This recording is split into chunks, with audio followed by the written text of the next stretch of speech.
अरिहन्तानं नमो सिद्धानं नमो वज्रायानं नमो लोये सब साहु।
मंगलम भगवान वीरो मंगलम गौतमो गणी मंगलम कुंद कुंदायो जैन धर्मोस्तु मंगलो सर्व मंगल मंगल सर्व कल्याणकारक प्रधानम सर्वधर्माणां जैनं जयतु शाश्वतम्।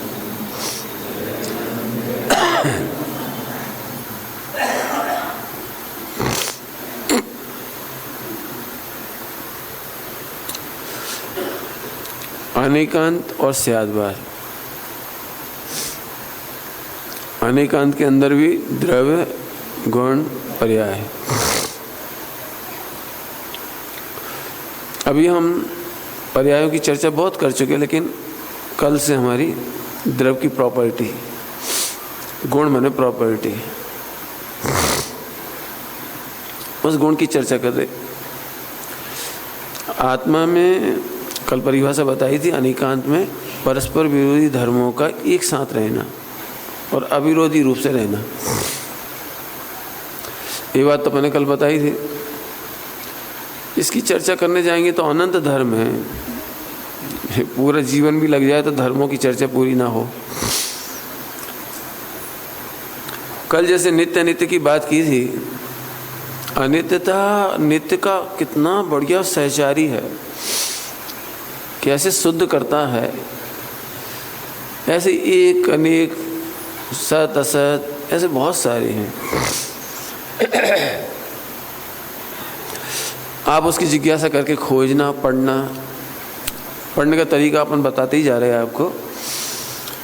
कल जो बातें चार बताई थी, कौन कौन सी? गुण, धर्म, शक्ति और स्वभाव।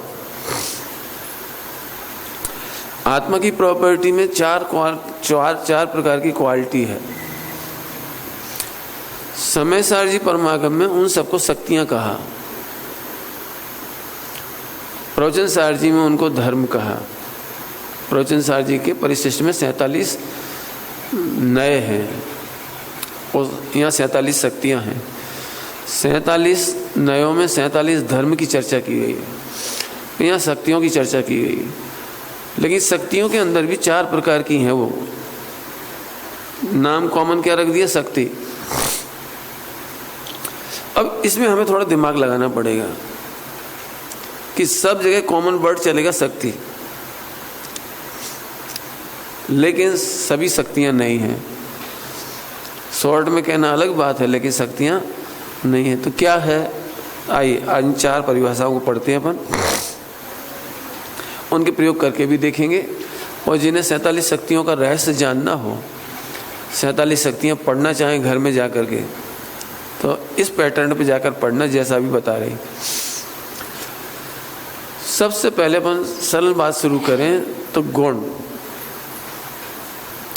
सभी जानते होंगे गुण की परिभाषा, मालूम है? गुण की परिभाषा जैन सिद्धांत प्रविष्टिका में दी हुई है। जो द्रव्य के संपूर्ण भागों में वो संपूर्ण अवस्था में रहते हैं। क्या बोला हमने? द्रव्य के संपूर्ण भाग, भजन दे रहा हूं इसलिए रुक रहा हूं। संपूर्ण भाग माने आत्मा का एक चप्पा खाली नहीं है। चप्पा समझते ना, एक भी पार्ट, एक भी प्रदेश खाली नहीं है। और संपूर्ण अवस्था माने अनादिकाल से अनंत काल तक। अब बताओ, आत्मा सुख गुण से खाली कब है और कहाँ है? कहाँ माने किस क्षेत्र में, और कब माने तीनों काल में। फिर से बोल रहा हूं, मिश्री की डली, इसके संपूर्ण भाग में मिठास है और संपूर्ण अवस्था में मिठास है। संपूर्ण अवस्था माने इसे पानी में डाइल्यूट कर दो तो भी मिठास है, दूध में डाल दो तो भी मिठास है। मिश्री की मिठास मिश्री को किसी अवस्था में नहीं छोड़ती।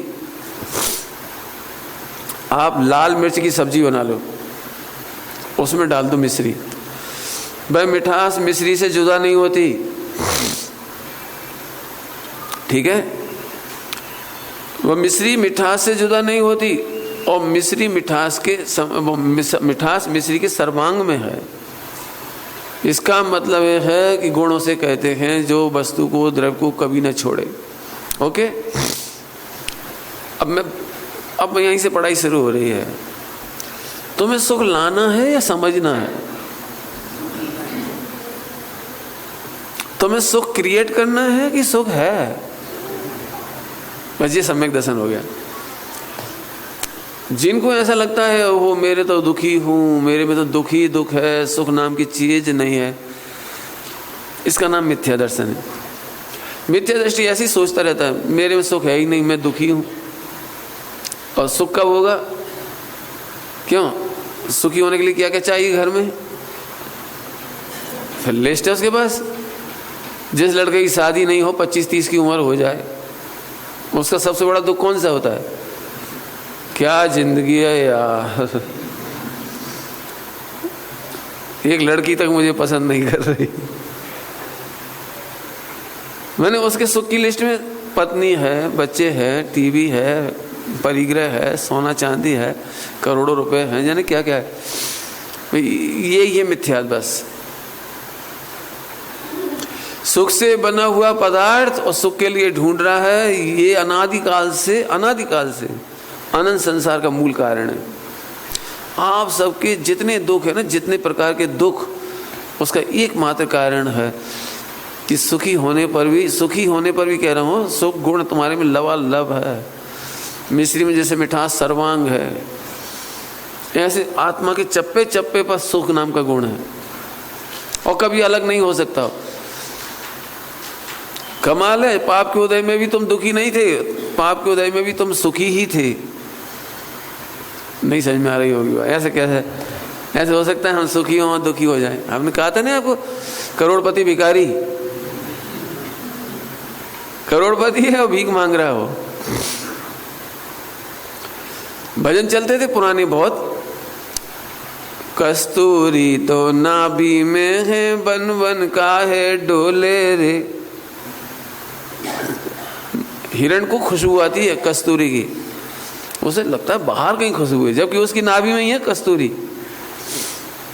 पानी में मीन प्यासी रे, क्या कमाल है, पानी में मछली प्यासी है। ऐसे ये भगवान आत्मा दुखी है, ये ऐसी बात है। तो सब सुख से लबालब भरे हुए हैं, इसके बावजूद सुख ढूंढ रहे हैं। सारे दुखों की मूल जड़ कि तुम सुख ढूंढ रहे हो। क्या कह रहे? सारे दुखों की मूल जड़ कि तुम सुखी होना चाहते हो।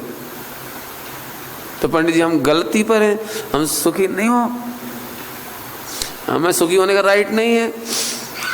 तुम्हें सुखी होना है कि तुम सुखी हो। मैं सम्यक दर्शन समझाने के लिए एक दृष्टांत दिया करता हूं ऐसे प्रकरण में, वो आपको भी देता हूं। पिक्चर मैंने स्टाइल से दूंगा, पिक्चर स्टाइल समझते होंगे। एक आदमी का एक्सीडेंट हो गया, हॉस्पिटलाइज किया उसको। हॉस्पिटल में आने के बाद उसकी याददाश्त चली गई। याददाश्त चली गई, अब पत्नी उसकी सेवा करती 24 घंटे बेचारी। और सब तो ठीक हो गया, लेकिन ब्रेन सही नहीं हुआ उसका, मैंने मिथ्या दर्शन दूर नहीं हुआ। अभी क्या मिथ्या दर्शन तब अभी नहीं बताया, अब बता देता हूँ कि वो भूल गया कि मेरी पत्नी है, ये भूल गया बस। अब सेवा करे कौन 24 घंटे? वही पत्नी सेवा करती थी। अब पत्नी सुंदर थी, सब बातें बढ़िया थी, खूब खूब हृदय से सेवा कर रही थी। इसको क्या गड़बड़ हो गई कि ये भूल गया कि मेरी पत्नी है। तो जब 24 घंटे वो पास रहे, वो सेवा करे, तो इसके मन में वो भाग गई। फिर वो बड़े एहतियात से बोलता, आप कितनी अच्छी हो। फिर धीरे धीरे उसने अपनी प्रपोजल रखा, मैं चाहता हूँ कि आप मेरे जीवन साथी बनोगे। तो उसकी पत्नी ने सिर पीट के जोर जोर से रोना शुरू कर दिया। तो सॉरी बहन, मेरा प्रपोजल वापस, रो मत भैया, आपको नहीं करना हो शादी मत करो हमसे, लेकिन कम से रो दो मत। और जोर से रोने लगी जाएगी। ऐसा चलता रहा। अब एक दिन उसका दिमाग ठीक हुआ। अभी देखो मिथ्या दर्शन था वो। डॉक्टर ने समझाया उसको, पत्नी को, तुम रोती काहे के लिए हो, वो तुम्हारा पति है, वो तुम्हें ILU कह सकता है। वो तुम्हें अपना सकता है, मतलब समझ गए। बोले मैं इसलिए नहीं रो रही, मैं इसलिए रो रही हूं कि वो मुझे पत्नी बनाना चाहता है। समझ में आया कुछ? मैं इसकी पत्नी हूं, जे हूं को भूल गया, बनाना चाहता मैं, इसलिए। इसका मतलब इसका दिमाग अभी पॉइंट पकड़ में आ रहा है कुछ? इसका मतलब इसका दिमाग खराब है अभी। अब एक दिन वो ठीक ठाक हो गया। अब मालूम कैसे पड़े ठीक हो गया? डॉक्टर ने कहा ठीक हो गया, चेकअप रिपोर्ट बरोबर है। पत्नी बोली ऐसे थोड़ी मानूंगी मैं चेक करूंगी। करो चेक, जाओ। गई उसके पास, क्यों मेरे से शादी करोगे? आपने एक बार प्रपोजल किया था, आई एम रेडी, पढ़ेंगे तो शादी करेगी। इतनी खुश हुई, मेरी समझ में नहीं आ रहा। अब वो शादी करने के लिए मना कर रहा है, जी खुश हो रही है। उस समय शादी करने के लिए रेडी था, जी दुखी हो रही थी। जी कुछ गड़बड़ समझ में आ रही है आपको कुछ? तो डॉक्टर फौरन आया, अरे अब तो तुमको नाराज होना चाहिए इससे, 2 थप्पड़ मारने की कह रहा है, शादी करेगी। डॉक्टर साहब आप नहीं समझोगे। ये पहचान लिया इसने कि मैं इसकी वाइफ हूँ, पत्नी हूँ, इसलिए आज मैं खुश हूँ। समझ में आ गया कुछ? अब मैं एक बात पूछ रहा हूँ, पति सम्यक दृष्टि हो गया, पत्नी हैप्पी हो गई, माने सुखी हो गई, इसमें हुआ क्या? इसमें हुआ क्या ये समझाओ मुझे। केवल अंडरस्टैंडिंग ही तो क्लियर हुई है। अब आप समझ लो, मैंने आपके लिए कहा है, जब तक आप सुखी होना चाहते हैं तब तक मिथ्या दृष्टि हो। सुखी होने के लिए ट्राई मार रहे हो, मिथ्या दर्शन का मिथ्या चारित्र तुम्हारा। जितने एक्सटर्नल उपाय कर रहे हो ये सब दुख है, इसके लिए मिथ्याचारित्र लिखा है। रचना में आया एक जोरदार, होने को ही सुखी निरंतर, करता रहता अगणित पाप। पाप काय के लिए कर रहे हैं? क्यों? नंबर 2 की कमाई काय के लिए कर रहे हो? सुखी होने के लिए। होने को ही सुखी निरंतर, बच्चों को राजी रखने के लिए, पत्नी को राजी रखने के लिए, दुनिया को राजी रखने के लिए कितने पाप करना पड़ते हैं, पापड़ बेलने पड़ते हैं बहुत। सुखी होने के नाम पर पाप हो रहा है। अब तो समझ गया हुआ। सम्यक दर्शन किसका नाम? कि तेरे में तुझे सुखी होना नहीं, तेरे में सुख है, तू सुखी, सुख गुण की तरफ से सुखी कहा जा सकता है आपको। पंडित हमें नहीं समझ में आ रहा, हम सब दुखी हैं और आप कह रहे हैं सुखी हो। इसीलिए तो हम समझा रहे तुम्हारे में एक सुख नाम का गुण है। तो पंडित जी यदि हम सिद्ध भगवान की ओर देख के सुखी हो जाएं तो आपको क्या आपत्ति है? यदि हम पत्नी को लाके सुखी हो जाएं तो आपको क्या आपत्ति है? डबल सुख हो जाएगा, एक तो मेरा भी सुख और उसकी आत्मा में भी सुख, दो सुखी मिलकर डबल सुखी। कि नहीं, ऐसा नहीं है, कोई भी अपना सुख शेयर नहीं कर सकता। सिद्ध भगवान अनंत सुखी हैं, इसमें कोई दो राय नहीं है, लेकिन वे अपना इतना सा भी सुख तुम्हें ट्रांसफर नहीं कर सकते। पत्नी का सुख पत्नी के लिए है, तुम्हारे लिए नहीं है, और तुम्हारा सुख तुम्हारे लिए है, पत्नी के लिए नहीं है। क्यों? यही तो आप पढ़ रहे, अस्ति और नास्ति। अस्ति नास्ति एक पढ़ा ना आपने, वो इसीलिए तो पढ़ा है। अस्ति नास्ति सुनने के बाद अंत में ऐसा होगा आप निर्विकल्प हो जाओगे। क्यों? सारे गेट बंद हो गए अब सुखी होने के। अब कहाँ जाएं? अरे सुखी होने के लिए कहीं मत जाओ, सुखी यही हो, सुख यही है, बस यहीं आ जाएंगे। समय साहब जी में बहुत बढ़िया दृष्टांत दिया है, जहाज का पंछी। कहानी समझते हो जहाज के पंछी की? पक्षी समझते हो ना, बर्ड, क्रॉ। जहाज के मस्तूल पर बैठा हुआ है और जहाज चल दिया, उसे मजा आ रहा है। चलता चलता चलता बहुत दूर चला गया वो, 10, 20, 25 किलोमीटर। अब पक्षी इतना लंबा नहीं उड़ सकता 25 किलोमीटर, चारों तरफ समुद्र समुद्र समुद्र समुद्र समुद्र। अब उसने सोचा, ये उसे घर की याद आई। चलो उड़ना शुरू किया। उसे कहीं दिखाई नहीं दे रहा, दूर दूर तक पानी, कहीं भी पृथ्वी दिखाई नहीं दे रही, वृक्ष दिखाई नहीं दे रहे। कभी इस दिशा में उड़ता है, पानी पानी, वापस आके यहाँ बैठ जाता, फिर इस तरफ उड़ के देखता है, उधर भी पानी, इधर भी पानी, इधर भी। आखिरकार वो समझ गया कि अब कहीं भी पृथ्वी बाकी नहीं बची, मैं नहीं पहुंच सकता। आखिरकार उसी पर बैठा रहता है और उस दिन तक का इंतजार करता है जब हमारा जहाज पहुंचेगा पृथ्वी पर। ऐसे ही तुम्हारी श्रद्धा को इतना स्वाध्याय कराओ, ज्ञान को इतना स्वाध्याय कराओ, उसे सुख के नाम पर कोई याद नहीं आए। ये ऐसा स्वाध्याय करो, और जरूरत नहीं है ना, मैं सुख स्वरूपी हूं, आत्मा के एक ही प्रदेश पर सुख है।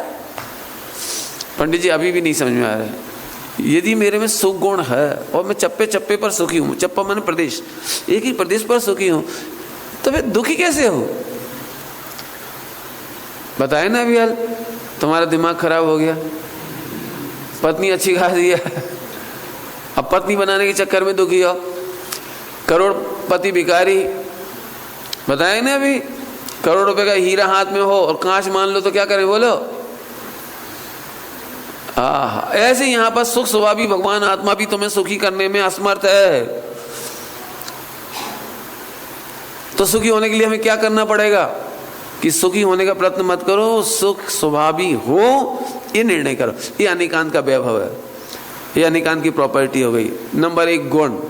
गुण की परिभाषा क्या पढ़ाई अपन इतनी देर में? जो द्रव्य के संपूर्ण भागों में और संपूर्ण अवस्था में। संपूर्ण अवस्था मतलब जब तुम नरक में पिट रहे थे ना तब भी, जब स्वर्ग के वैभव में तुम मस्ती मार रहे थे ना तब भी सुख नाम का गुण था। हर अवस्था में था, हर अवस्था में। मिश्री को पानी में रखकर उबालो तो भी मिठास का गुण कम नहीं होगा, ठंडा कर दो तो भी कम नहीं होगा। हर अवस्था में मिठास नाम का गुण। मुझे तो जो इसमें अंदर में आनंद आ रहा है वो कैसे कहें आपको। जिस सुख की तलाश कर रहे हो वो ईच एंड एवरी कंडीशन में ऑलवेज अवेलेबल। बहुत अच्छा एक दृष्टांत चलता था, मैं उसको रिपीट कर रहा हूं, केवल मैंने सुना है जो बचपन में।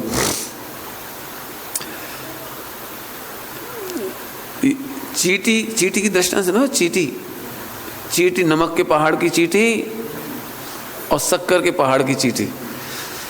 नमक के पहाड़ वाली चींटी को शक्कर के पहाड़ वाली चींटी ने कहा, इतनी खारे में रहते हो तुम, इतना बेकार खारा खारा नमक, मेरे पहाड़ पर चलो, एकदम मजा आ जाएगा तुमको। हाँ चलो, हम भी चलते। लेवा ले गए उसको। चलते चलते उसने ये सोचा, पता नहीं मजा नहीं आया तो भूखे मरना पड़ेगा, इसलिए नमक रख लो। और उसने अपने मुंह में नमक दबा लिया। अब वहां गई, उन्होंने शक्कर का पहाड़ था, खाओ, है कोई अंतर नहीं आता, जैसा वहां था ऐसे इधर है। ऐसे कैसे हो सकता है, वहां नमक या शक्कर, ऐसे कैसे हो सकता है? तेरा मुंह तो खोल, मुंह खोल थोड़ा। देखा था वो नमक की डल्ली, मन में पर में सुख बुद्धि, इसलिए आत्मा का सुख आपको हाजिर नहीं दिखाई देता। समझ गए होंगे दृष्टांत? जो लोग तंबाकू खाते हैं वो एक बात कहते हैं, दुनिया में कोई कुछ ना दे लेकिन तंबाकू दे दे बस। माने ऐसे ऐसे लोग हैं कि तंबाकू मुंह में रख के सोते हैं। और रसगुल्ला भी खाना हो ना तो भी तंबाकू साइड में दबी रहती। क्यों? रसगुल्ला तो 1 मिनट में खत्म हो जाएगा, तंबाकू का सुख कौन छोड़े? और बाद में उससे पूछा, क्यों रसगुल्ला कैसा लगा? है काय का स्वाद। क्यों, गड़बड़ क्या हुई? भाई जब तक तेरे मुंह में तंबाकू है तुझे रसगुल्ले का आनंद नहीं आएगा। ऐसे जब तक तुम्हारी दृष्टि पर में है, पर में सुख बुद्धि है, तब तक। गुजराती में बहुत अच्छे शब्द लिखे हैं बैंसरी के वचनामृत में, हाजरा हजूर विद्यमान है। हाजरा हजूर समझते ना, हाजिर हाजरा हजूर विद्यमान है ते क्या जाए, जागतो जी वो छे, वो छे मैंने खड़ा है, जागता जी मैंने परिणमता हुआ जो, क्या कमाल है। मैंने आज का प्रवचन समझ कैसा लगे आपको? पानी में मीन प्यासी जैसी बात है। सुख से बना हुआ पदार्थ और सुख की तलाश। चलो आगे चलते हैं। गुण की एक विशेषता है, इसकी पर्याय होती है। ये बात आपको याद रखनी है 4 पॉइंटों में। सबसे पहले क्या पढ़ाया था अपन ने अभी? गुण। और गुणों को आइडेंटिफाई करेंगे हम। आइडेंटिफाई, परिभाषा तो हो गई, डेफिनेशन। गुणों को आइडेंटिफाई करेंगे कि इसकी पर्याय होती है, बराबर, इसकी पर्याय होती है। हाँ हाँ हाँ। गुण के बाद नंबर आता है शक्ति का। गुण, इसके बाद शक्ति। शक्ति किसे कहेंगे अपन? शक्ति को आइडेंटिफाई कैसे करें? ध्यान से सुनना। शक्ति की पर्याय नहीं होती, हालत दशा मॉडिफिकेशन नहीं होता। शक्ति की व्यक्ति होती है। व्यक्ति माने व्यक्तता, एक्सपोज होती है, वो व्यक्त होती है, प्रकट होती है। जैसे अभी आप सब शांति से बैठे हो तो आप में शक्ति नहीं चलने की, नहीं है? क्यों? 10 किलो वजन उठाने की शक्ति नहीं इस समय आपको। आप कोई वजन नहीं उठा रहे, शांति से बैठे हो, तो 10 किलो वजन नहीं उठा सकते आप? बोलो नहीं, उठा सकते हो। तो शक्ति तो है, लेकिन जब उठाओगे तब व्यक्त होगी, जब चलोगे तब व्यक्त होगी।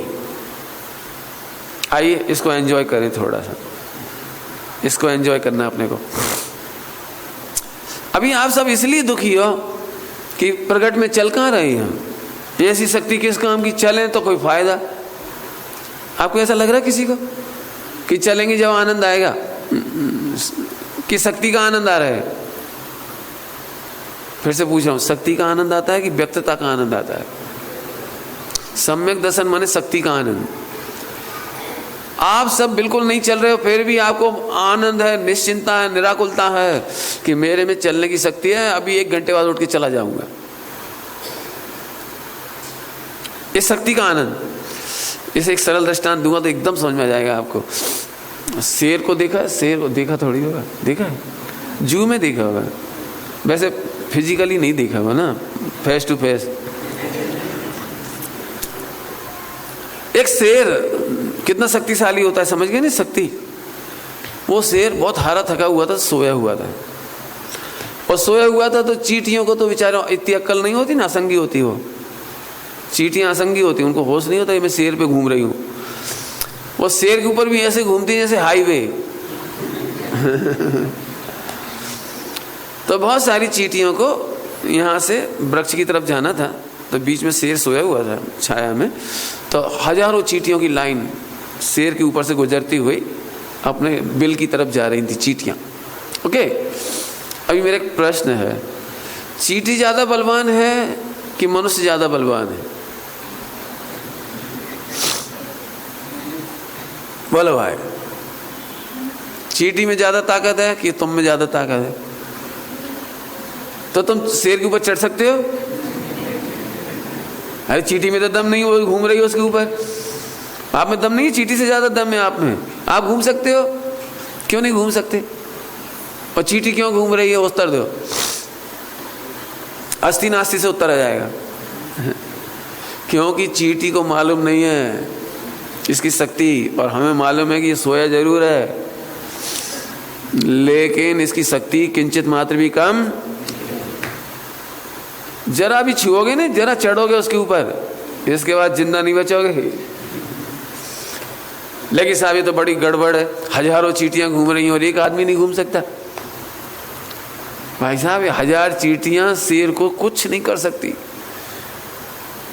वो उठेगा, आपने देखा है जब भी उठते हैं ये लोग माने जानवर, जानवर तो अपन भी हैं, जानवर माने पशु नहीं होता, उर्दू में जानवर माने चैतन्य, समझ में आया? तो जब भी उठते ना, एक ऐसे अंगड़ाई ली और एक झटका दिया, तो सारे रोम के ऊपर जितनी चींटियां चल रही थी ना, एक झटके में उतर जाती सारी सारी। एक झटका बहुत है शेर का। एक अंगड़ाई लेगा, सारी चींटियां दूर, बराबर। और तुम चढ़ोगे तो चींटियां तो कहाँ गई वो पता नहीं लगे, इसलिए शेर चींटियों को नहीं मारेगा, लेकिन तुम दिखाई दे जाओगे और उसकी शक्ति व्यक्त हो जाएगी। समझिए, शक्ति व्यक्त हो जाएगी, मैंने तुम्हें फाड़ के खा जाएगा। अब मैं फिर पूछ रहा हूं, आप शेर पर चढ़ने से डर क्यों रहे थे? शक्ति से कि व्यक्ति से? बोलो। अभी व्यक्त नहीं है शक्ति उसकी, लेकिन पंडित जी व्यक्त होने में देर ही क्या लगती है? ध्यान से सुनना, अभी व्यक्त नहीं है, लेकिन व्यक्त होने में देर नहीं लगती, इसलिए आप शक्ति का आदर करते हो, शक्ति का आदर करते हो। मैं वचन दे रहा हूं, ऐसे ही तुम भगवान हो, लेकिन भूले हुए भगवान हो, सोए हुए शेर की तरह। तुम में भगवान बनने की शक्ति है, ओनली व्यक्त होना है। तुम में केवल ज्ञान की शक्ति है, बस व्यक्त होना है। समय सार जी में एक सर्वज्ञत्व नाम की शक्ति है, वो उसकी पर्याय नहीं होती। ज्ञान गुण में तो जानने की पर्याय होती है, पर्याय माने हालत दशा। ज्ञान गुण से तो हम जानते हैं, फील करते हैं, लेकिन ज्ञान गुण 3 लोग 3 काल को जान सके, ऐसी सर्वज्ञत्व, सबको जानने की शक्ति अब भी पड़ी हुई है। व्यक्त होने में कितनी देर लगेगी? बता सकते हो कितनी देर लगेगी? आप ग्रंथ में पढ़ के देखो। एक 8 साल का बच्चा, 8 साल माने 7.25 साल। आप लोग तो काउंट कब से करते हो? जन्म से। जिनवाणी में गर्भ से काउंट होता है।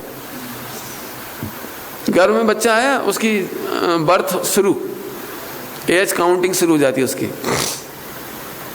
तो 7.25 साल का बच्चा कितना छोटा होगा 7.25 का? देखो, ये जीव ये बात समझने के बाद अंतर्मूर्त के अंदर सर्वज्ञत्व शक्ति को व्यक्त कर लेगा।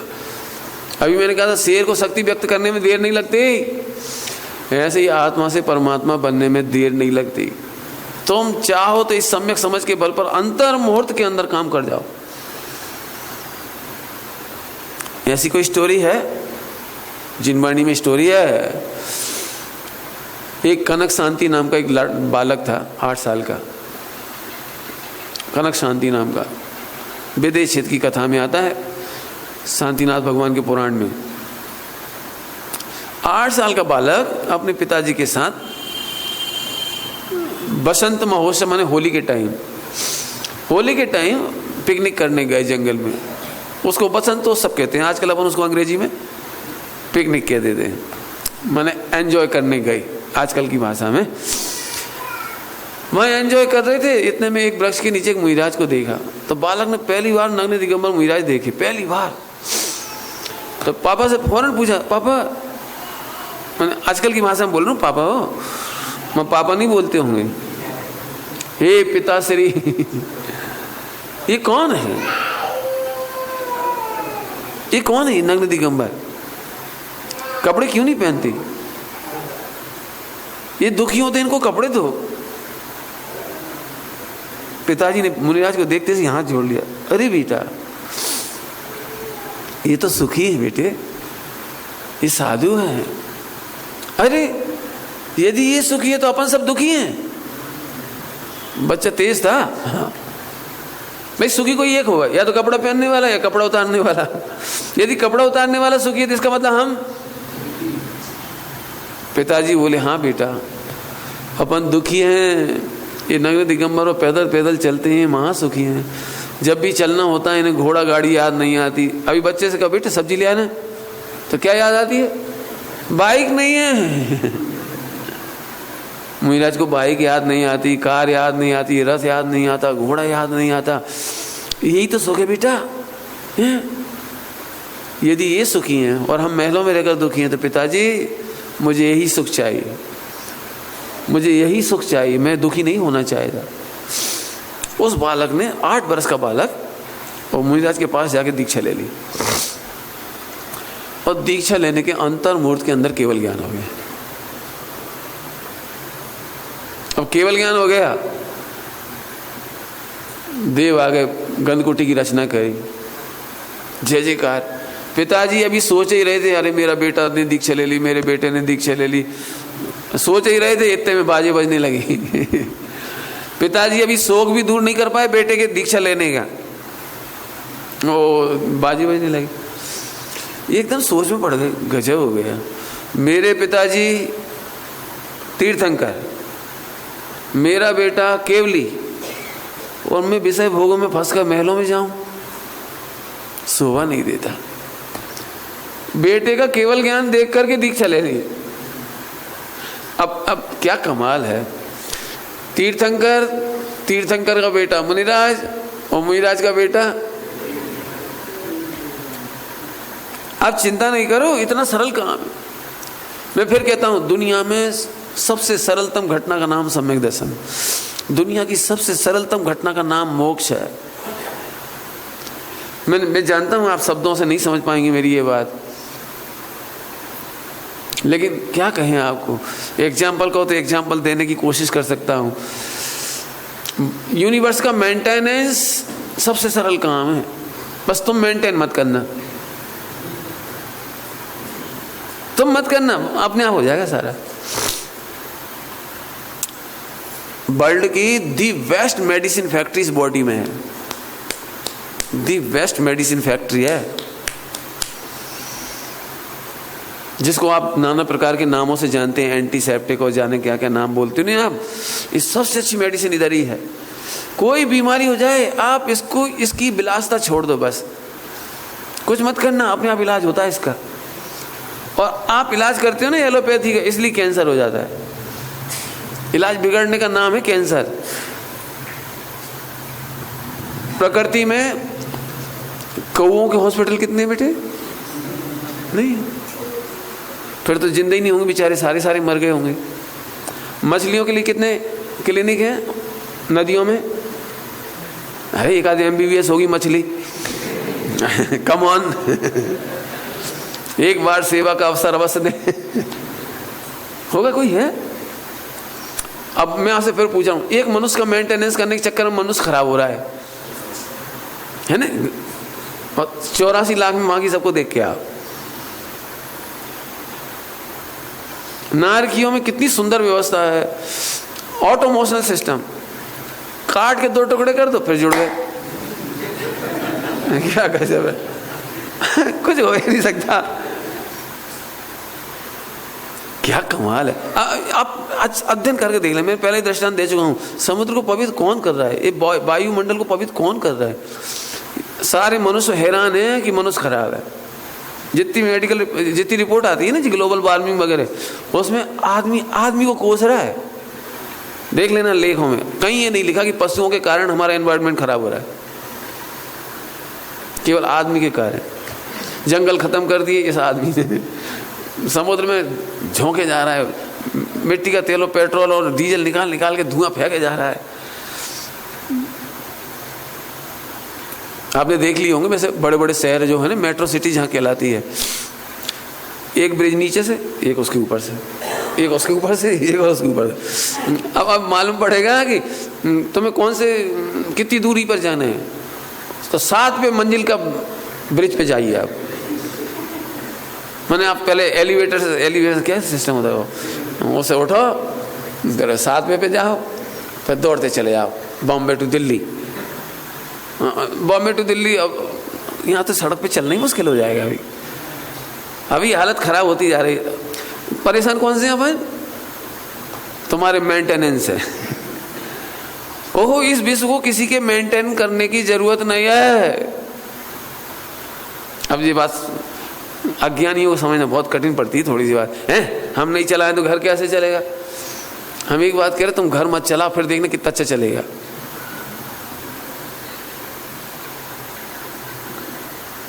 देखो, बहुत सिंपल एक छोटा सा केस सुनाता हूँ आपको, प्रैक्टिकल बताना चाह रहा हूँ।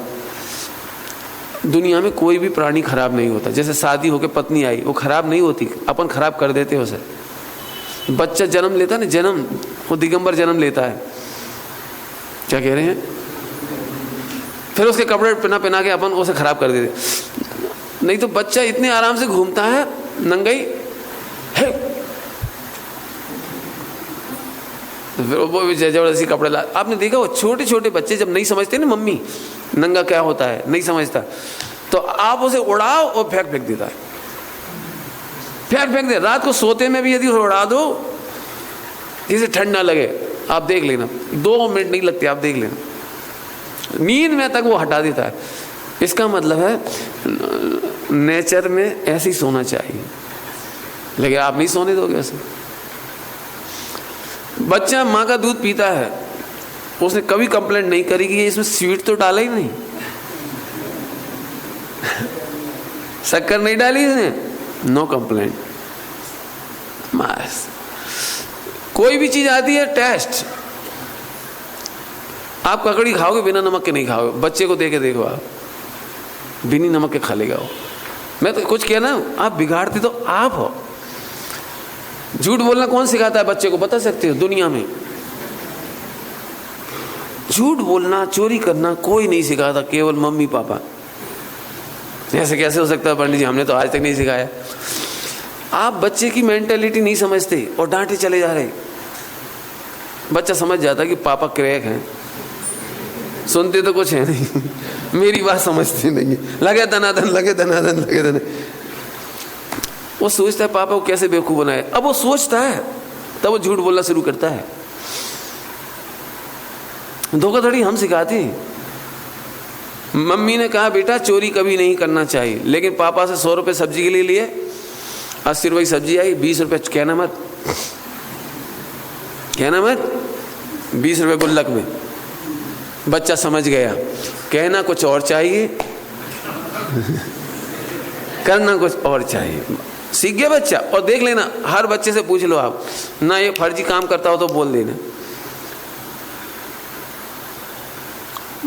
मैं फिर कहता हूँ, मैंने बहुत प्रयोग किए हैं बच्चों के साथ। मेरी प्रतिज्ञा है मैं बच्चों को हाथ नहीं लगाऊंगा। और हमारे खनिया थाना में सबसे खराब बच्चे आते हैं, क्योंकि लगभग हिंदी मीडियम है और 50-50 हिंदी इंग्लिश थोड़ी थोड़ी चलती है हिंदी मीडियम, और इंटीरियर है। बे बच्चे आते हैं हमारे यहाँ, या तो इनके पापा ना हो, मम्मी ना हो, कुछ प्रॉब्लम हो, या बच्चे फिर बहुत तूफानी हो, मम्मी पापा के अंडर कवरेज ना रहते हों, अंडर कंट्रोल और अंडर कवरेज ना हो, वीडियो देखते हो, टीवी देखते हो, ऐसा वैसा करते हो, बाजार में गालियाँ बकते हो, ऐसा, तो फिर बच्चे आते हैं। और ऐसे प्यारे बच्चों को भी हमारे यहाँ आकर के मुझे 1 पैसे की भी क्षति नहीं हुई।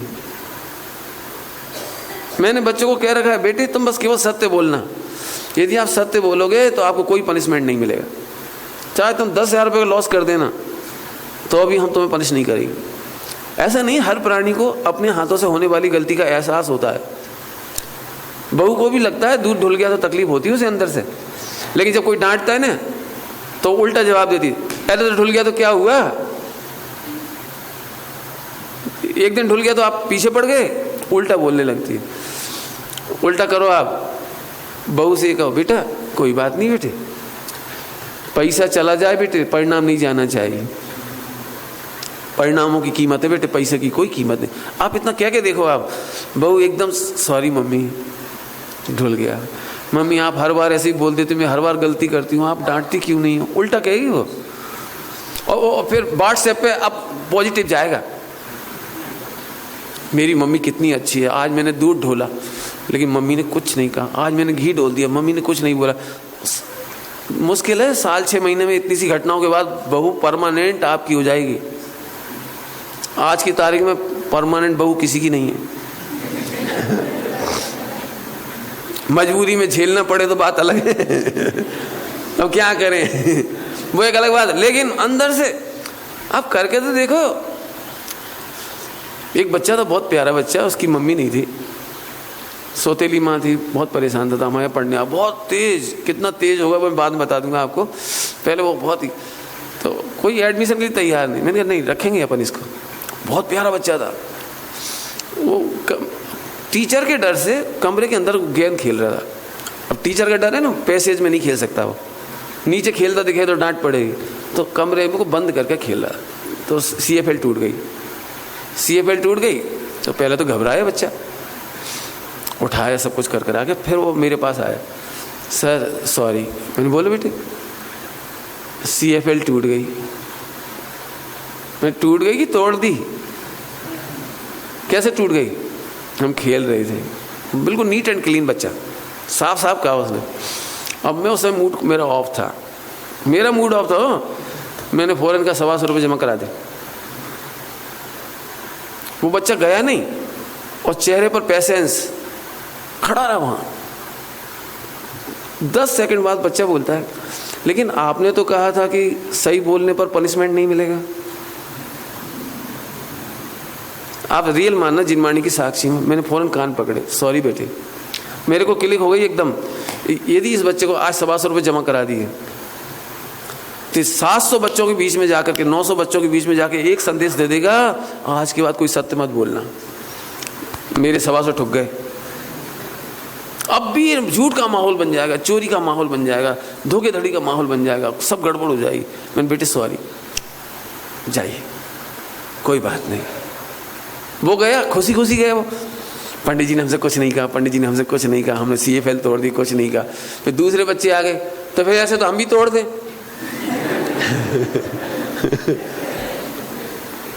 मैं तोड़ दो बेटे, यदि तुम सोचते हो कि जिन मंदिर का पैसा आपके तोड़ने लायक है, नष्ट कर देने लायक है, तो आप करो बेटे, हम उसको ही माफ कर देंगे।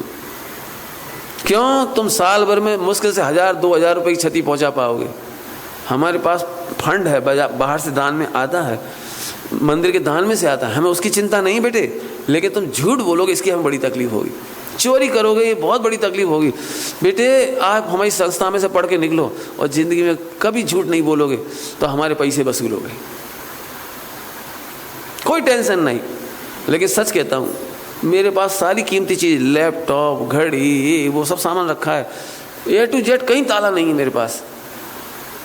मैं करीब 15-16 साल, 17 साल हो गए होंगे खनिया दाना रहते हुए, एक पैसे का भी लॉस नहीं हुआ आज तक। एक चीज़ बच्चों ने, क्यों? मैं जानता हूँ बच्चे जिज्ञासु होते हैं। ये छोटा सा बच्चा है, यदि नई घड़ी देखेगा तो चाहेगा कि ये देखे, खोल के चला के देखे।